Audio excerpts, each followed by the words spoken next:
Welcome to On Gaming and Nerdery, as today I play Prophecy of Pendor. Prophecy of Pendor is a mod for Mount Blade Warband. It was for the original Mount Blade and then migrated to Warband.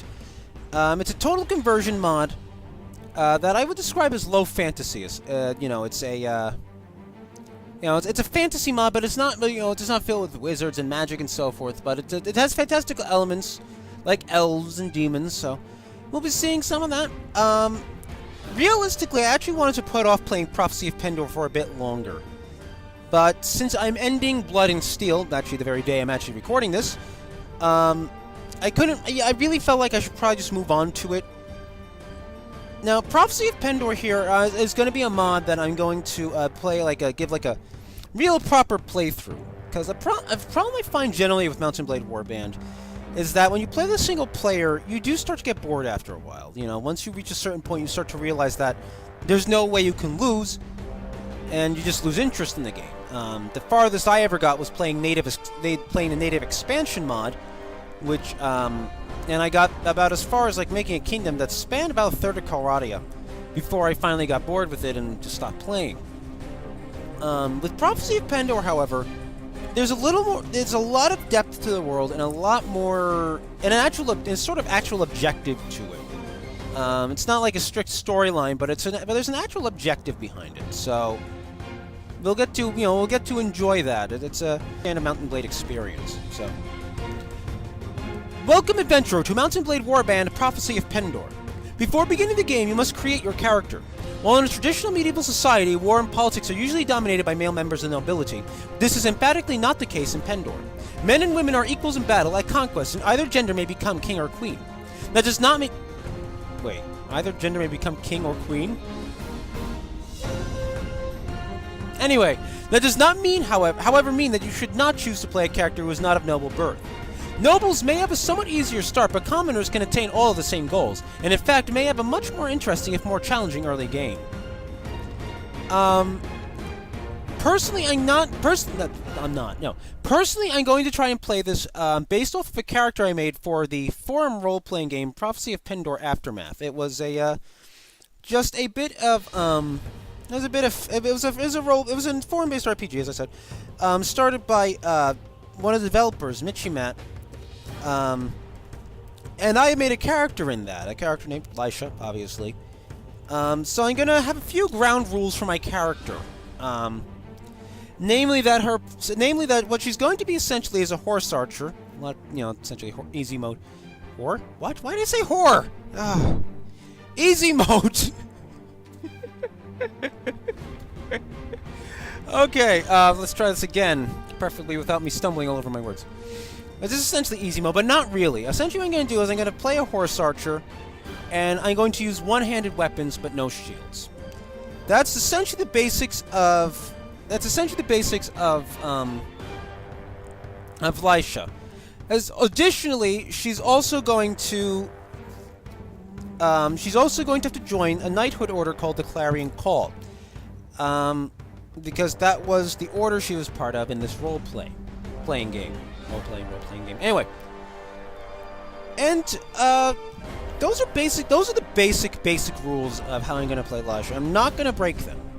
At least I don't intend to break them. I might accidentally break them occasionally, you never know. But this is the character I'm going to build. I might get a little more into the character's background in the future, but for now it's fine. Select your character's gender. Male, female, pretty female. Apparently there's 3 genders in Pendor. Now, pretty female, because, well, if you've looked at the character creation screen, except for a handful of character models, the character creation in Mount Blade Warband is essentially a competition to see who can make the best-looking horse's ass. So, I'm choosing pretty female because it tries to make the females look a little pretty, and it looks a little odd, but it does look better than the general females you can make, so... Anyway. You were born years ago in the land of Barclay, far to the west and south of Pendor. You never knew your mother, who died when you were young. Your father was an impoverished and displaced minor noble from Pendor, a noble merchant ship captain, a knight of an outlawed knighthood order, a retired noble adventurer, a banished chieftain's son from the Deshar steppes, a mysterious figure who told you nothing of his past. A bit of character detail here for Elisha. She originally comes from the kingdom of Ravenstern, born in the village of Elktrin.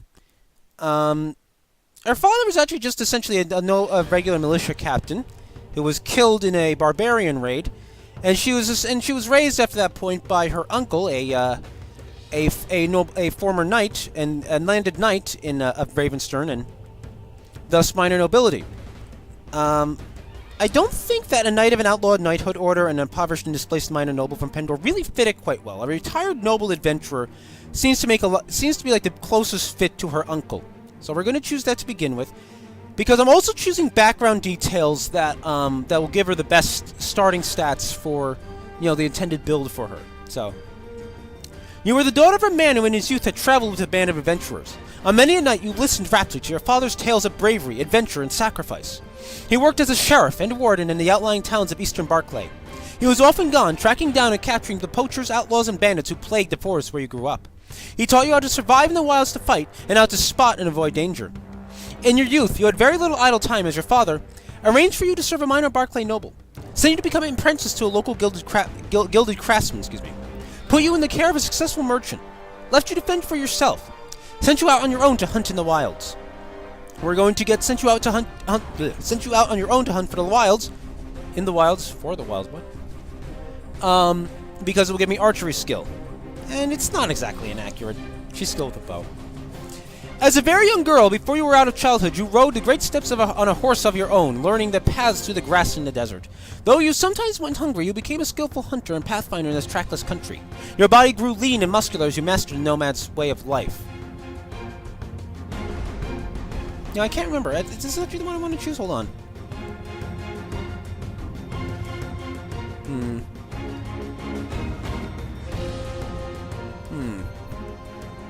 Now I'm gonna put arrange to serve a minor Barclay noble, since my uncle was essentially a minor noble.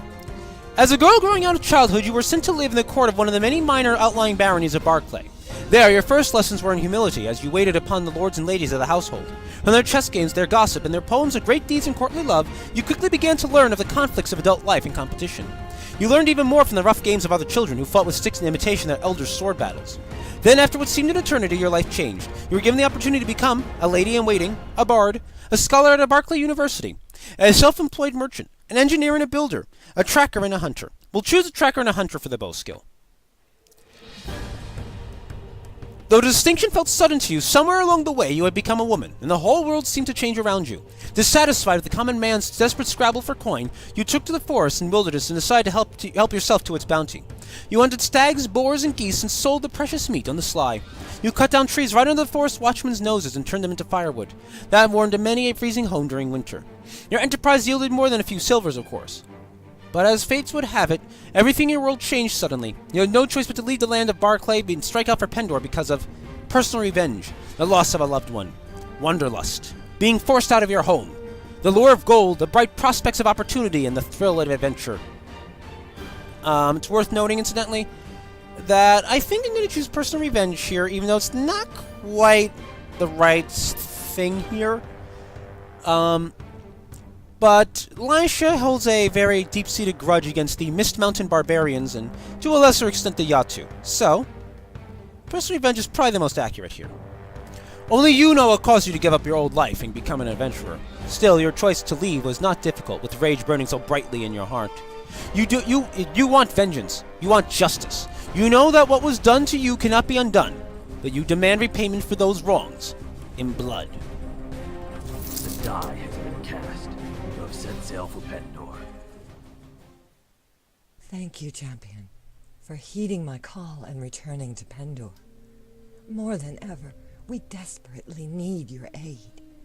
Pendor has fractured into factions yet again, just as we need union most desperately.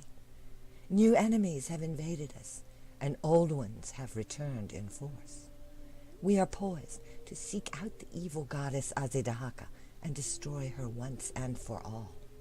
On behalf of the people of Pendor, my champion, will you once again take up the sword? Yep, there's voice acting. So there you go.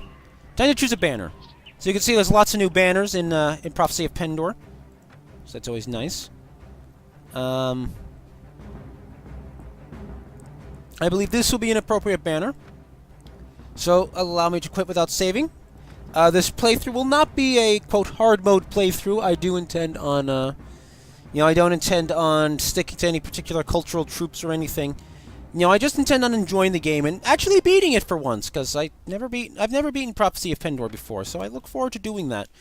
For all your sakes. Alright, so let's boop, let's boop, boop, boop, let's boop, boop. Okay, so anyway. Let's see. Power draw, weapon master. Let's get some more intelligence. Power strike, weapon master, iron flesh. There we go. We're going to be very combat oriented this time. Yes, and here's your pretty female faces. Randomize, randomize.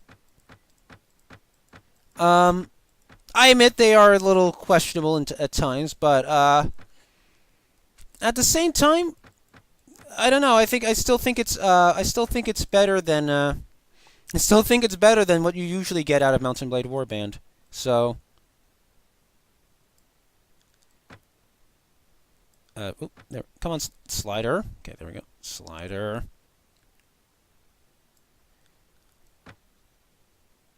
Okay, well, we'll do this actually.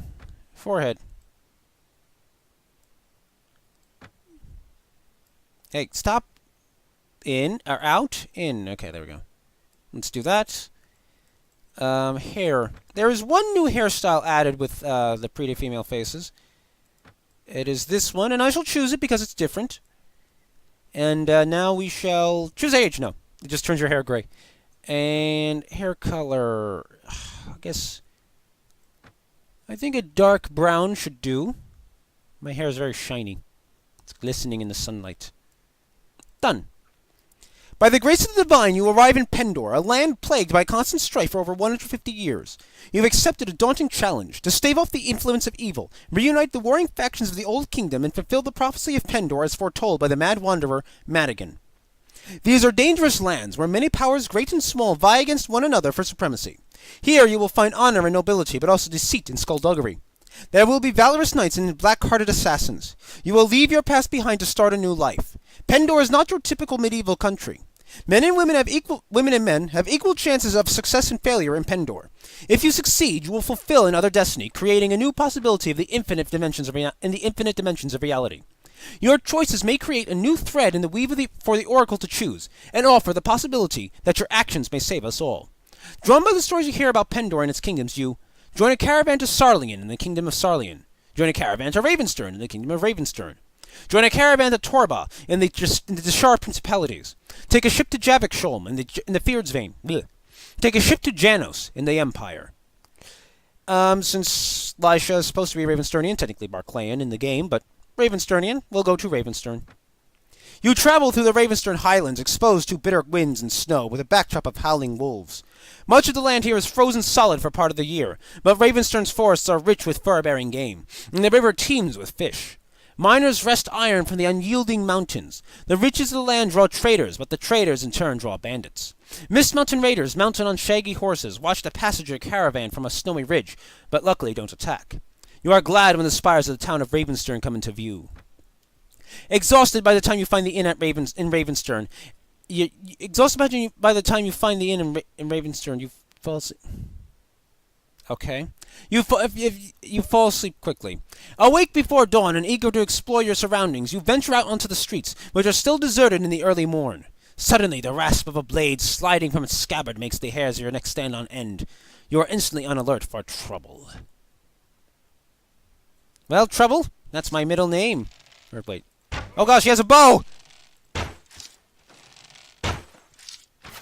Why did it take him so long to shoot? Got him in the face. Double tap. Okay. Hello. We've already read that text back in Gekkokujo. Blood and Steel, so let's just skip that. Please allow me to explain my proposition. Those damnable Mist Mountain raiders appear when least expected, and vanish back into their mountains without a trace. I'll confess that I've done a bit of trading with them in the past. Their gold is as good as anyone's. Still, they've gone too far this time. My younger brother went off hunting the other day and failed to return. Those mismounted barbarians sent me his ear in a bag with an ill-written note demanding 1,000 dinars ransom for him. How ill-written? You wouldn't even be able to read it.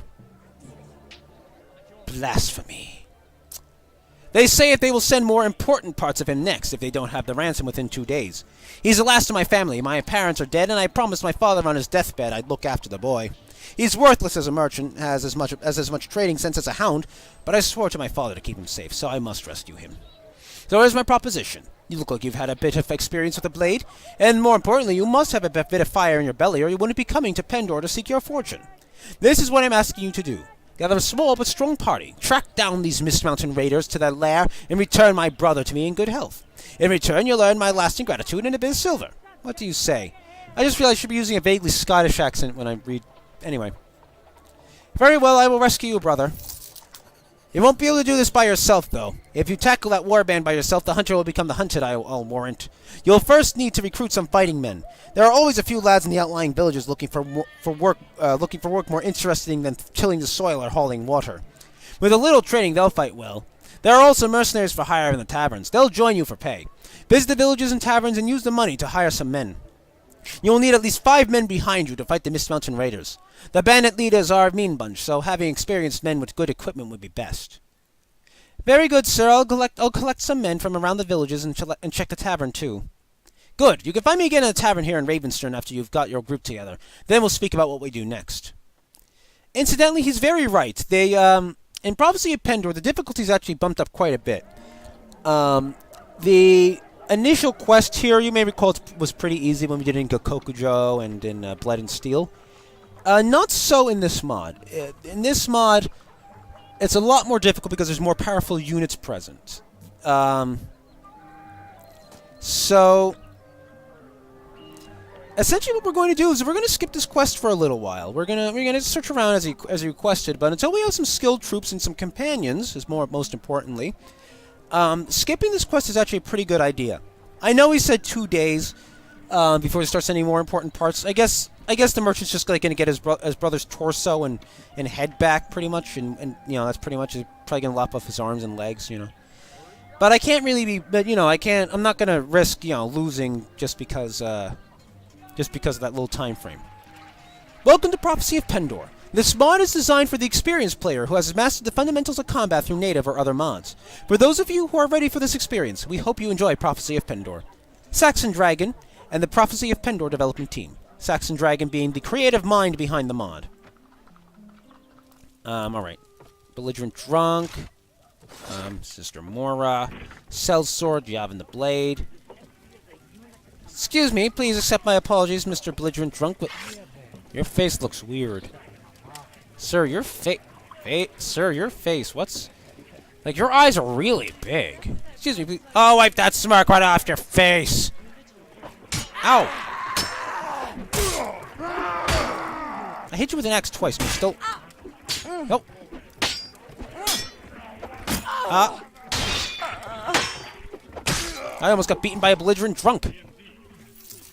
Well, I'd say he started it. Then tells you to his sword and purse, I suppose. Have a drink on the house, as I dare say you saved a patron to a broken skull. Still, I hope he has a pulse. He still has a pulse. It's not good for an establishment to get a name as a place where men are killed. Better him than me.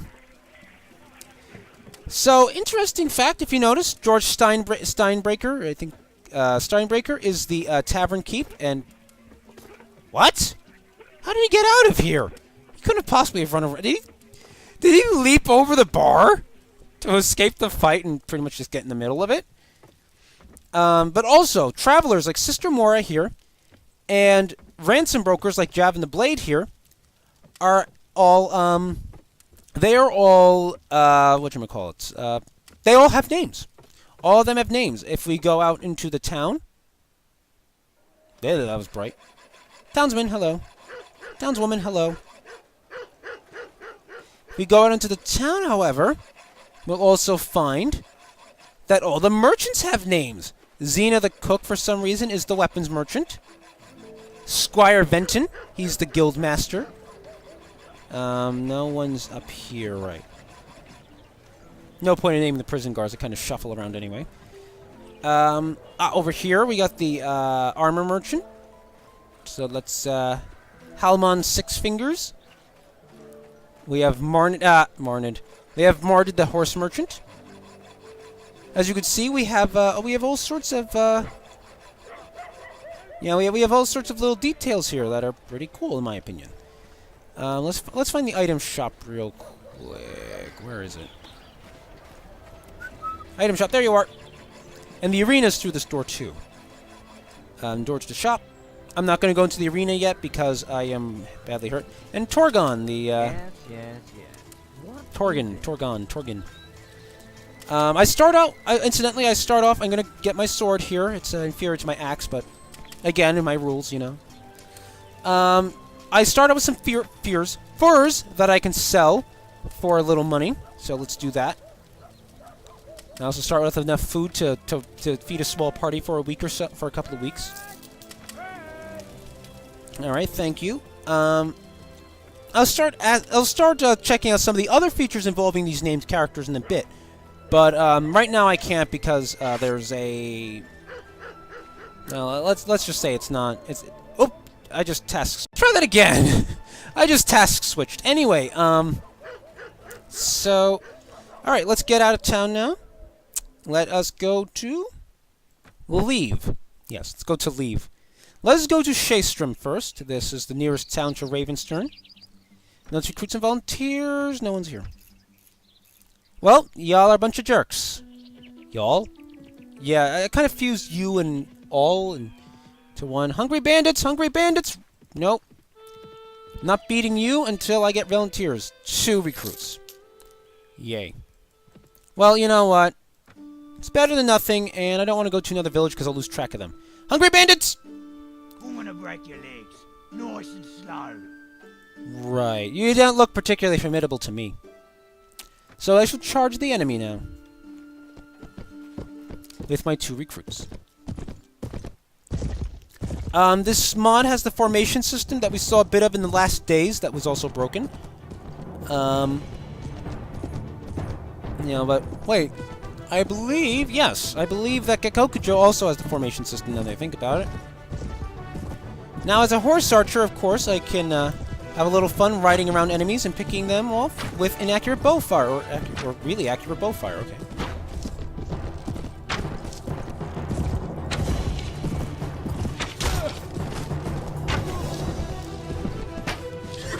Now we'll stop. Shoot him!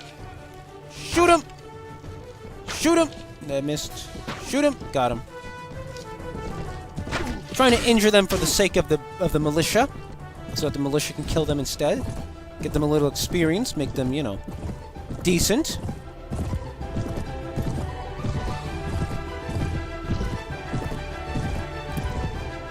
Alright, and now you charge. Sword! Oh, I knocked him out. Nah, killed him. So much for that plan.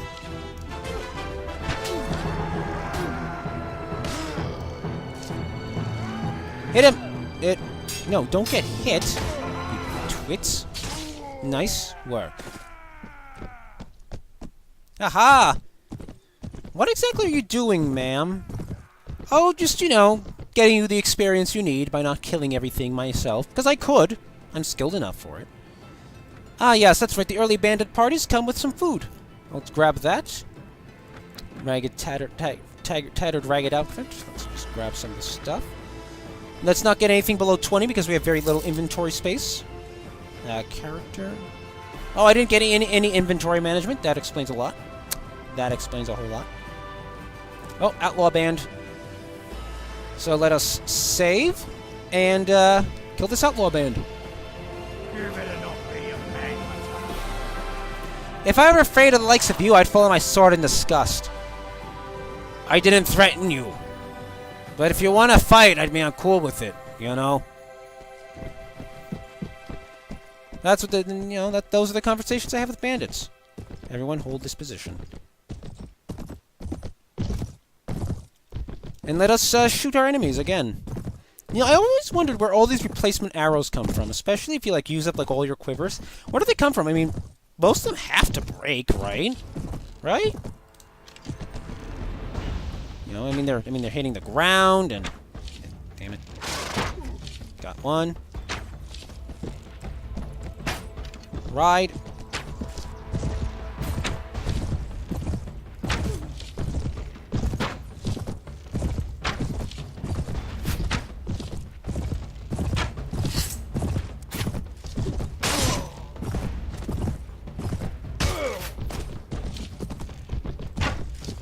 I need so much more horse archery skill. I need so much horse archery skill.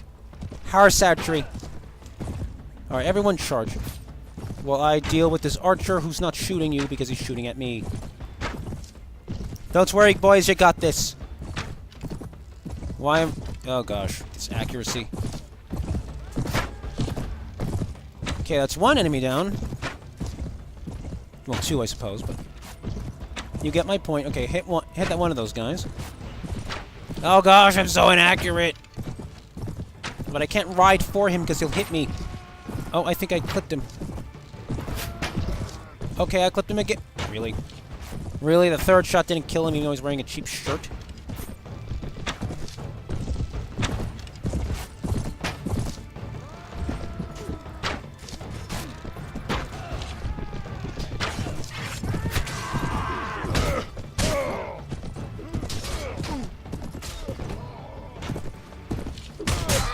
Got him. Victory. Victory is ours. Okay. So let's capture another outcast and let's upgrade the Ravenstern recruits into Ravenstern militia. And we got bread and cheese. Yeah. Ooh, a bounced boar spear even. Got some decent items out of this. See, it was a good idea to fight and I'm out of room. Poop. Le poop. Character. There we go. I wasn't even hitting C. I was hitting N, B, and then V. Good thing I know QWERTY keyboards.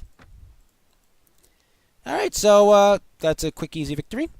Now we need to find more recruits. Because I have a mission in this land of Pendor.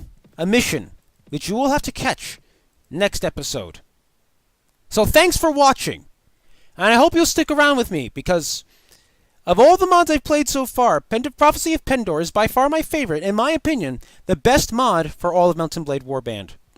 So until next time, everyone. Until next time.